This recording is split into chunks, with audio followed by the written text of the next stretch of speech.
நரிக்குட்டி விளையாடிக் கொண்டு இருந்தபோது அது ஒரு பள்ளத்தை பார்த்தது. டோட், ஓஹோ, இது என்ன, எப்படி இருக்கும்? இன்னும் ஆர்வத்தோடே பள்ளத்துக்கு அருகில் போயிச்சு. டோட் அன்னைக்கு கவனமில்லாம தடா, அது கீழே விழுந்துடுச்சு. அம்மா, அப்பா, யாராவது இருக்கீங்களா? இன்னும் பயமா அழுதுச்சு. டோட் அது வெளியே வர முயற்சி செய்தது, ஆனா முடியல. இப்போ அது ஒரே கவலையா இருந்துச்சு.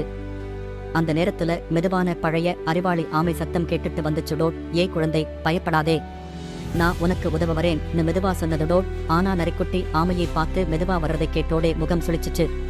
ஏன் இவ்வளவு மெதுவா வரீங்க? வேற யாராவது வேகமா வந்திருந்தா நல்லா இருந்திருக்கும் உன்னு சொல்லி உடனே சேரிச்சுக்கிட்டே ஓடிருச்சு. ஒரு நாளைக்கு திடீர்னு நரிக்குட்டி ஓடிட்டு இருந்தப்ப ஒரு வேட்டைக்காரனோட கூண்டுல சிக்கி கிடந்துச்சு. அம்மா, அப்பா, யாராவது, இன்னைக்குத்தான் நான் ஓடி தப்பிச்சேன், ஆனா இப்போ என்னால வெளியே வர முடியலன்னு பயமா அழுதுச்சு. அப்ப யாரு வந்தாங்க தெரியுமா?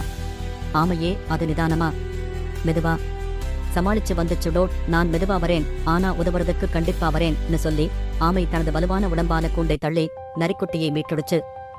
இந்த முறை நரிக்குட்டி ஆமையை நன்றியுடன் பார்த்தது. டோட் நான் உங்கள் மீது இவ்வளவு குறை சொன்னேன், ஆனா நீங்க என்னை மீட்டீங்க, மன்னிக்கணும்னு நரிக்குட்டி தாழ்மையா சொன்னது. டோட் அது மட்டும் இல்ல, இப்ப நரிக்குட்டி தனது வேகத்தை நல்ல விஷயத்திற்கு பயன்படுத்த முடிவு செய்தது.